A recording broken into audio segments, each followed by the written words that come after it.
তো আমি আমার ইউটিউব চ্যানেলে চেঞ্জেস আনতে চলেছি, তাই আমি চ্যালেঞ্জিং ভিডিওটা আপলোড করতে পারিনি। আমি তো অ্যাকচুয়ালি আমি শর্ট ভিডিওগুলো হিন্দিতে বানাতাম, আর লং ভিডিও যেগুলো সেটাও ফার্স্টে ভেবেছিলাম হিন্দিতে বানাবো, কিন্তু তারপরে আমার মন ঘুরে গেল। তারপর শর্ট ভিডিওগুলো হিন্দিতে বানাচ্ছিলাম, লং ভিডিওগুলো বাংলায় বানাচ্ছিলাম। তো তারপরে শর্ট ভিডিও করছি, ধরো যাদের সাথে করছি দেখি কেউ কেউ হিন্দি বলতে পারছে না, এবং আমারও মাঝে মাঝে কথা আটকে যাচ্ছে। তো আমি ভাবছি যে শর্ট ভিডিও এবং লং ভিডিও দুটোই বাংলাতেই বানাবো। কিন্তু এই কথাগুলো তো তোমাদের সঙ্গে না শেয়ার করলে হয় না, যেহেতু তোমরা আমার ফ্যামিলির মতো, তো তোমাদের তো না শেয়ার করে আমি কিছু করতে পারবো না। তাই আমি চ্যালেঞ্জিং ভিডিওটা দিইনি।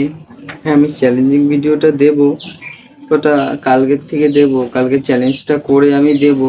কিন্তু ওই এক মাস আমি যে কটা ভিডিওর মধ্যে বলেছিলাম যে একটা ভিডিও দেবো, ওই ভিডিওটা হিন্দিতেই হবে। ওই এক মাসের ভিডিও হিন্দিতেই হবে, তারপর থেকে পুরো বাংলা কন্টেন্টই আসবে। যদি কোনো সময় চ্যালেঞ্জ থাকে যে হিন্দি কন্টেন্ট কটার আজকে, তো সেই সময় হিন্দি কন্টেন্ট করবো, নাহলে বাংলা কন্টেন্টই থাকবে। এই হচ্ছে ব্যাপার। তো আজ হচ্ছে ডেট 30শে জুন 2026। তো আজকে আমি ভাবছিলাম কিছু কথা। একটা সফল ইউটিউবার হতে গেলে প্রচুর কষ্ট করতে হয়, প্রচুর কষ্ট লাগে।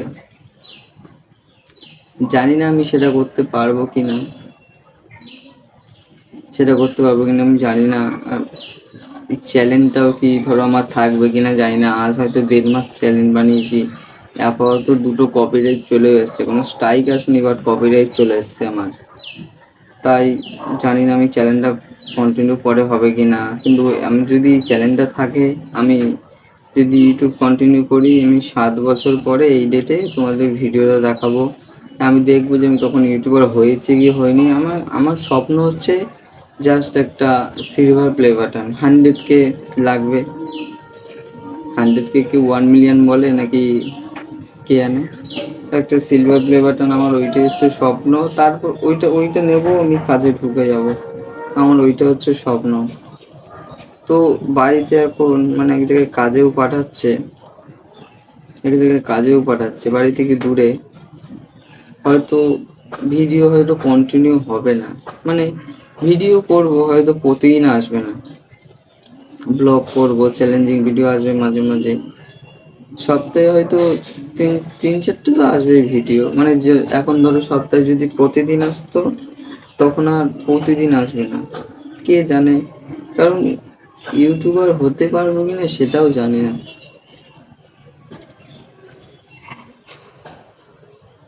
এখন আমি যেখানে ভিডিও করছি ছাদের উপরে, এই একটা ধুতি টাঙিয়ে নিয়েছি, এর পিছনে ভিডিও করছি। 7 বছর পরে আমার হয়তো কিছু চেঞ্জ হয়ে যাবে। এই এখন যা আমার দাড়ি গোবা ঝগলে এইগুলো এর থেকে বড় হয়ে যাবে।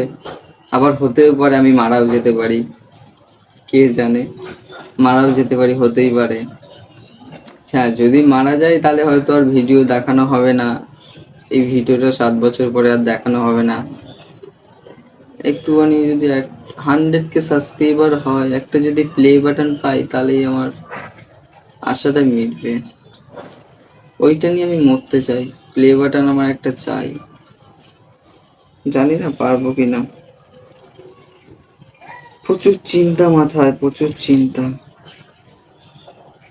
তো আমি যেটা বলছিলাম যে ভিডিও, আমার শর্ট ভিডিও এবং লং ভিডিও বাংলাতেই আসবে, এরপর থেকে হিন্দিতে আসবে না, এটাই বলার ছিল।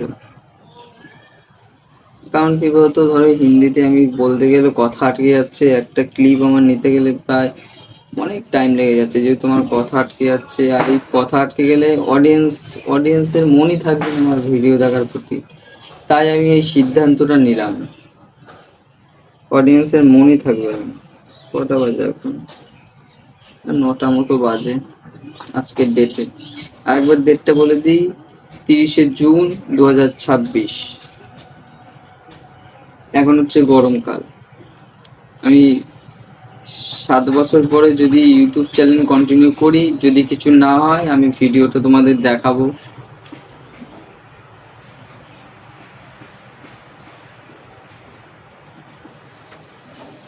দেখেছি এমন অনেক ক্রিয়েটার আছে যারা 0 থেকে শুরু করেছে কিন্তু এখন অনেক দূরে পৌঁছেছে, কিন্তু তারা অনেক ঘষা মাজা করেছে, মাথায় নতুন নতুন কন্টেন্ট আইডিয়া ভাবতে হবে। এমনও ইউটিউবার আছে যে ধরো 0 থেকে শুরু করেছে কিন্তু তার টাইম চলে গেছে, তার কিছুই হয়নি ইউটিউবে, সেমন একটা ইনকাম করতে পারে না। তার হতে পারে তার কন্টেন্টের মান ভালো না বা কন্টেন্ট ভালো করতে পারেনি, এই হচ্ছে ব্যাপার। হ্যাঁ, আমি যদি মনে করি ধরো এই 7 বছর আমি যদি ধরো কোনো কাজের দিকে দিই, কোনো কাজ শেখার দিকে বা কোনো কাজ করার দিকে দিই, আমি দাঁড়াবোই, কথা দিচ্ছি। কিন্তু ইউটিউব করলে হয়তো আমি নাও দাঁড়াতে পারি 7 বছর, কারণ প্রতিদিন কন্টেন্ট আপলোড করতে হবে। ধরো আমাদের কন্টেন্ট তোমাদের ভালো লাগবে কি করে, এখন হচ্ছে ইউটিউবে এখন হচ্ছে কম্পিটিশন, বহুত বহুত কম্পিটিশন। এখন তোমরা ওদের ভিডিও ছিল আমার ভিডিও কেন দেখবো? আমার কোয়ালিটি ভালো নেই, এডিট ভালো নেই, এই ভিডিওটা তো আমি কিছু এডিট করব না, কোয়ালিটি ভালো নেই, এডিট ভালো নেই, তো তোমরা আমার ভিডিও কেন দেখবা? এটাই বলার ছিল। দেখি কি করা যায়, 7 বছর পর যদি বেঁচে থাকি ভিডিওটা দেখাবো তোমাদের।